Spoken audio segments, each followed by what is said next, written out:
माँ, आज हमारे घर में खाने के लिए कुछ भी नहीं है। सोनाली ने खाली आटे का डिब्बा उठाकर अपनी माँ के सामने रख दिया। डिब्बे में आटे का एक दाना भी नहीं बचा था। मिट्टी के छोटे से घर में चूल्हा ठंडा पड़ा था। रसोई के कोने में रखे बर्तन खाली थे। बाहर तेज धूप थी, लेकिन उस घर के अंदर सिर्फ चिंता और खामोशी थी।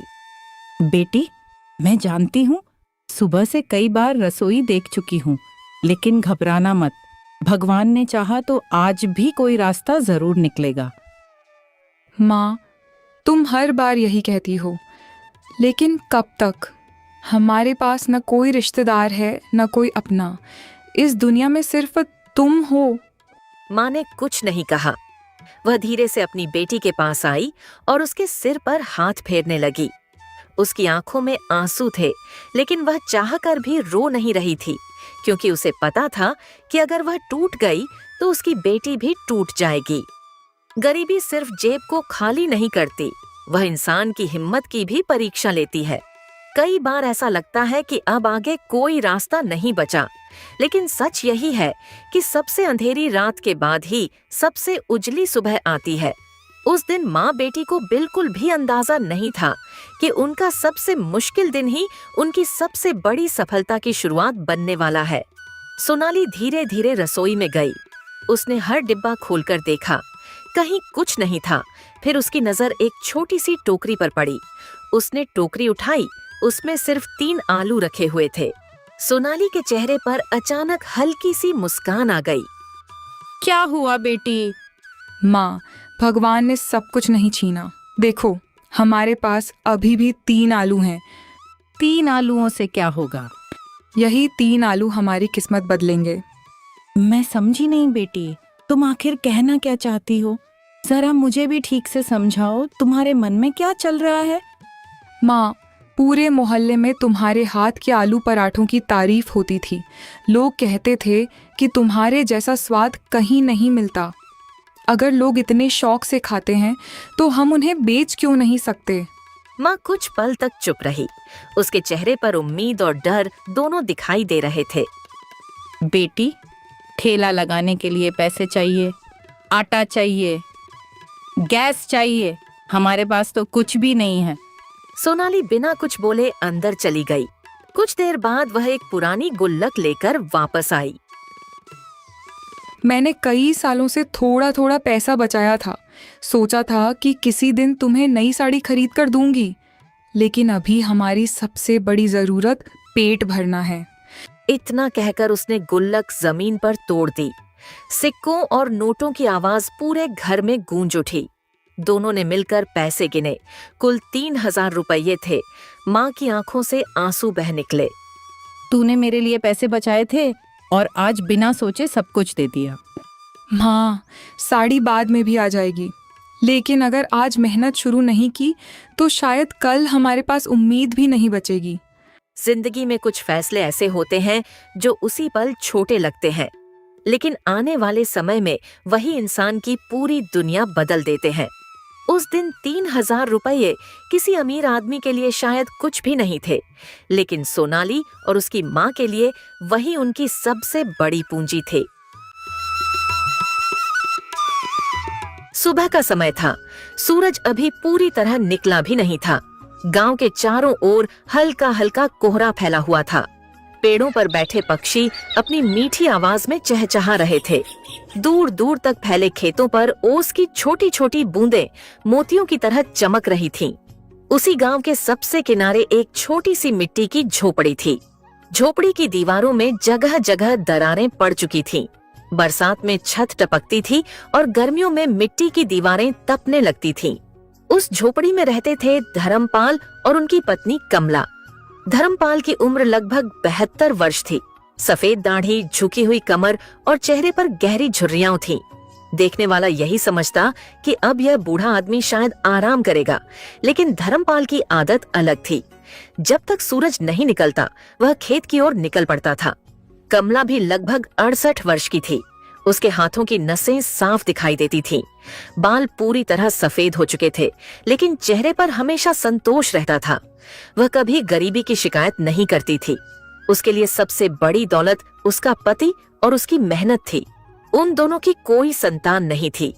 कई साल पहले उनका एक बेटा हुआ था, लेकिन बचपन में ही बीमारी के कारण वह इस दुनिया से चला गया। उसके बाद भगवान ने उन्हें कोई और संतान नहीं दी। पहले इस बात का दुख बहुत था, लेकिन समय के साथ दोनों ने इसे अपनी किस्मत मान लिया। उनके पास केवल 2.5 बीघा जमीन थी। वही जमीन उनकी रोजी रोटी का एकमात्र सहारा थी।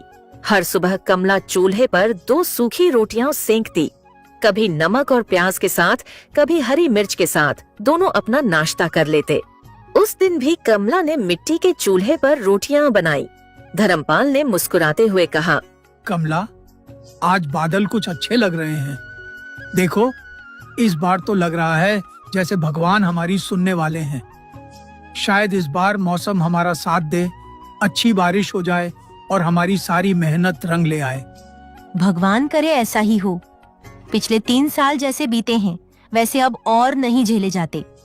हर बार सूखे ने हमारी उम्मीदें तोड़ दी, लेकिन इस बार दिल कहता है कि भगवान हमारी मेहनत जरूर देखेंगे और हमें निराश नहीं करेंगे। कमला, हिम्मत मत हारो। मुश्किल समय हमेशा नहीं रहता।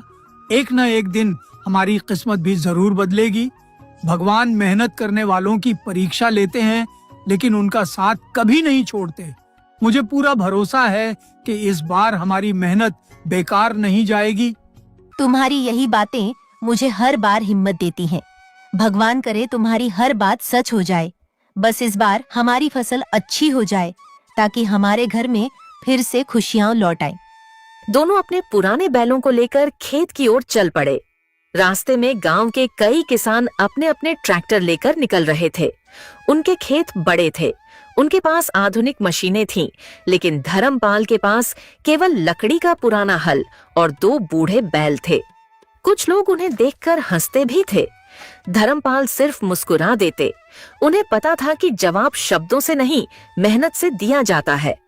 पूरा दिन दोनों खेत में काम करते रहे। तेज धूप सिर पर आग बरसा रही थी। कई बार धर्मपाल की कमर दर्द से झुक जाती, लेकिन वह रुकते नहीं। कमला पास आकर चिंता भरे स्वर में बोली, सुनिए, सुबह से बिना रुके काम कर रहे हैं। थोड़ी देर आराम कर लीजिए। इतनी मेहनत करेंगे तो शरीर जवाब दे देगा। खेत का काम तो चलता रहेगा, लेकिन आपकी सेहत सबसे ज्यादा जरूरी है। धर्मपाल ने घड़े से एक घूंट पानी पिया और हल्की मुस्कान के साथ कहा, कमला, मैं जानता हूँ कि तुम मेरी चिंता करती हो, लेकिन अगर मैं आज रुक गया तो खेत भी रुक जाएगा। हमारी फसल हमारी मेहनत का इंतजार नहीं करती। जितनी मेहनत आज करेंगे, उतनी ही अच्छी फसल कल मिलेगी। कमला चुप हो गई। शाम तक दोनों ने पूरा खेत तैयार कर लिया। घर लौटे तो शरीर थक कर चूर हो चुका था। रात को दोनों ने भगवान के सामने दीपक जलाया। धर्मपाल ने हाथ जोड़कर कहा, हे प्रभु, इस बार हमारी मेहनत व्यर्थ मत जाने देना।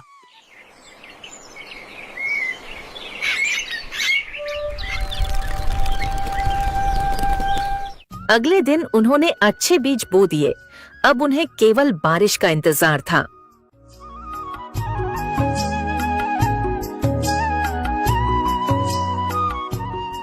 कुछ दिनों बाद आसमान में काले बादल छा गए।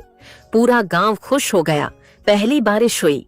धर्मपाल खुशी से भीगते हुए खेत में खड़े रहे। कमला ने दूर से आवाज लगाई, अरे इतना मत भीगो, पूरी तरह भीग जाओगे। जरा किसी पेड़ के नीचे रुक जाओ, नहीं तो तबीयत खराब हो जाएगी। अरे कमला, ये बारिश नहीं, भगवान का आशीर्वाद है। यही पानी हमारी फसलों में नई जान डालेगा। अगर आज भीग भी गया तो कोई बात नहीं, लेकिन ये बारिश हमारे पूरे साल की मेहनत सफल कर देगी। बारिश से बीज अंकुरित होने लगे। कुछ ही दिनों में खेत हरे भरे दिखाई देने लगे। धर्मपाल रोज सुबह पौधों को देखकर मुस्कुराते। कमला मुस्कुराते हुए बोली, देखो जी, इस बार हमारी फसल कितनी सुंदर और हरी भरी लग रही है। लगता है भगवान ने आखिर हमारी मेहनत सुन ली।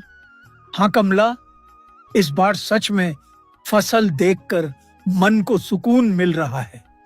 अगर मौसम ने साथ दिया तो इस बार हमारी सारी मेहनत रंग लाएगी। बस भगवान से यही प्रार्थना है कि फसल इसी तरह सुरक्षित रहे और अच्छी पैदावार हो जाए। फिर हमें किसी बात की चिंता नहीं रहेगी। चिंता मत करो कमला, हमने पूरी ईमानदारी से मेहनत की है। भगवान मेहनत करने वालों का साथ कभी नहीं छोड़ते। इस बार सब कुछ अच्छा ही होगा। लेकिन किस्मत ने अभी उनका इम्तिहान खत्म नहीं किया था। एक रात अचानक तेज हवाएं चलने लगीं। आसमान में काले बादल छा गए, बिजली चमकने लगी। फिर ऐसी बारिश शुरू हुई जैसी गांव वालों ने कई सालों से नहीं देखी थी। बारिश लगातार होती रही। 1 दिन, 2 दिन, 3 दिन, 4 दिन, 5 दिन। आसमान से पानी रुकने का नाम ही नहीं ले रहा था। गांव के रास्ते कीचड़ से भर गए। नदी उफान पर आ गई। धर्मपाल बेचैन हो उठे। वह रोज खेत देखने जाते, लेकिन पानी इतना भर चुका था कि खेत तक पहुंचना भी मुश्किल हो गया। छठे दिन जब बारिश थोड़ी रुकी, तब धर्मपाल और कमला खेत पहुंचे। जो दृश्य उन्होंने देखा, उसे देखकर दोनों के पैरों तले जमीन खिसक गई। पूरा खेत पानी में डूबा हुआ था। हरी भरी फसल की जगह सिर्फ पानी और टूटी हुई फसल दिखाई दे रही थी। धर्मपाल घुटनों के बल मिट्टी पर बैठ गए। उनकी आंखों से आंसू बहने लगे। उन्होंने कांपते हुए हाथों से एक टूटा हुआ पौधा उठाया। वह पौधा भी उनके हाथ में टूटकर गिर गया। कमला भी अपने आंसू रोक नहीं पाई। इतनी मेहनत सब खत्म हो गई। हमारी दिन रात की सारी मेहनत, सारी उम्मीदें और इतने दिनों के सपने एक ही पल में टूट कर बिखर गए। अब समझ नहीं आ रहा कि हम क्या करेंगे। धर्मपाल कुछ नहीं बोले। उनकी आंखें खाली हो चुकी थीं। धीरे धीरे दोनों घर लौट आए। उस रात उनके घर का चूल्हा नहीं जला। दोनों बिना खाना खाए ही सो गए। अगले कई दिनों तक गांव में हर कोई अपनी बर्बाद फसल की बात कर रहा था, लेकिन बड़े किसानों के पास बचत थी। धर्मपाल और कमला के पास कुछ भी नहीं था। घर में रखा अनाज भी बस कुछ दिनों का बचा था। कमला ने पुराने मटके में रखा गेहूं निकाला। बस मुट्ठी भर अनाज बचा था। अब क्या करेंगे? इतनी बड़ी मुसीबत के बाद फिर से सब कुछ कैसे संभाल पाएंगे? समझ ही नहीं आ रहा कि आगे का रास्ता क्या होगा। हिम्मत हारने से कुछ नहीं बदलेगा। जो खो गया उसे वापस नहीं ला सकते, लेकिन मेहनत और हौसले से फिर से नई शुरुआत जरूर कर सकते हैं। लेकिन कैसे? हमारे पास तो अब कुछ भी नहीं बचा। इतनी बड़ी मुश्किल का सामना हम कैसे करेंगे? जब तक सांस है तब तक उम्मीद है। भगवान ने चाहा तो हम फिर से मेहनत करेंगे, खेत को दोबारा संवारेंगे और एक दिन हमारी खुशियां भी जरूर लौटेंगी।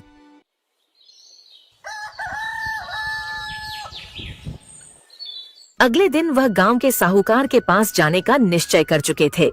उन्हें पता था कि कर्ज लेना आसान है, लेकिन चुकाना बहुत कठिन। फिर भी उनके पास कोई दूसरा रास्ता नहीं था। उन्होंने अपनी पुरानी लाठी उठाई और गांव की ओर चल पड़े। गांव के बीचों बीच सबसे बड़ा पक्का मकान साहूकार भैरवालाल का था। ऊंची दीवारें, लोहे का बड़ा फाटक और सामने बैठा एक चौकीदार।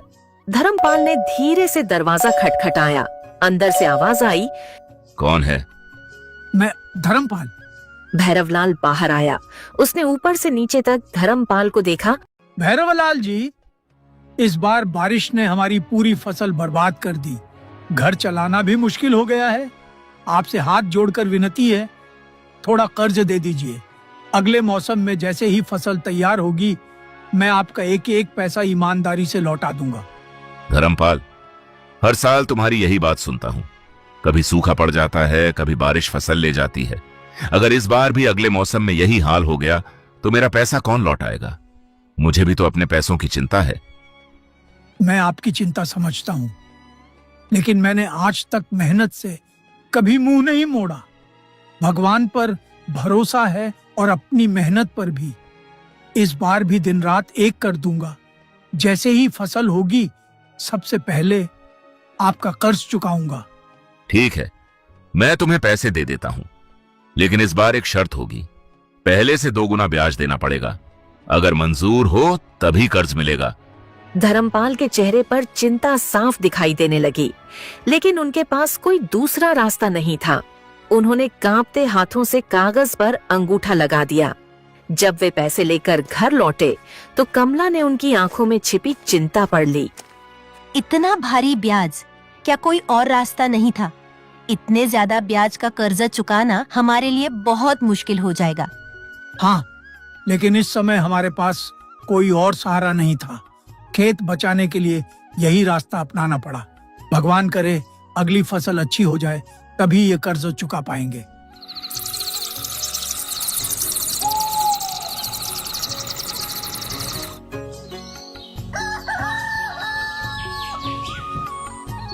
दोनों ने सबसे पहले थोड़ा राशन खरीदा, थोड़ा सा आटा, थोड़ा चावल, दाल और अगले मौसम के लिए कुछ बीज।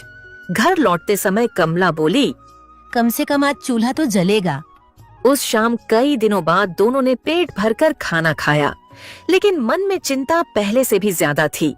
कुछ दिनों बाद उन्होंने फिर से खेत तैयार करना शुरू कर दिया। इस बार मिट्टी पहले जैसी उपजाऊ नहीं रही थी। लगातार बारिश ने उसकी ताकत कम कर दी थी। धर्मपाल सुबह से शाम तक खेत में फावड़ा चलाते। कमला उनके पीछे पीछे खरपतवार साफ करती। तेज धूप में कई बार धर्मपाल को चक्कर आने लगते। एक दिन अचानक उनका संतुलन बिगड़ गया और वे जमीन पर बैठ गए। कमला घबरा गई। धर्मपाल, क्या हुआ? कुछ नहीं, बस थोड़ा थक गया हूँ।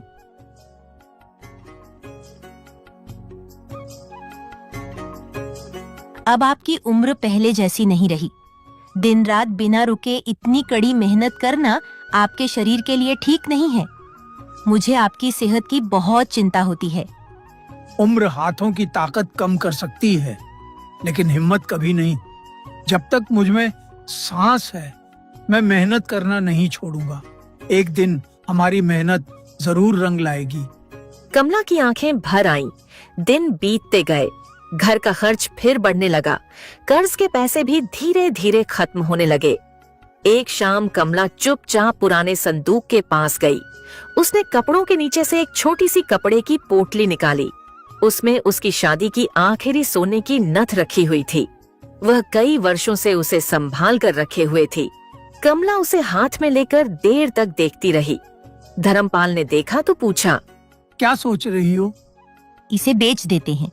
नहीं कमला, ऐसा कभी मत कहना। यह सिर्फ गहना नहीं है, यह हमारी शादी की निशानी है, हमारे प्यार और साथ निभाने का प्रतीक है। मैं अपनी आंखों के सामने इसे बिकते हुए कभी नहीं देख सकता, चाहे मुझे कितनी भी मुश्किलें क्यों न झेलनी पड़े। मैं जानती हूँ कि यह हमारी शादी की निशानी है और इसे अपने से दूर करना तुम्हारे लिए कितना मुश्किल है, लेकिन आज इस निशानी से भी ज्यादा जरूरी हमारी जिंदगी है। अगर इसे संभाल कर रखने की वजह से हम इस मुसीबत से बाहर ही न निकल पाए, तो फिर इस गहने का क्या फायदा?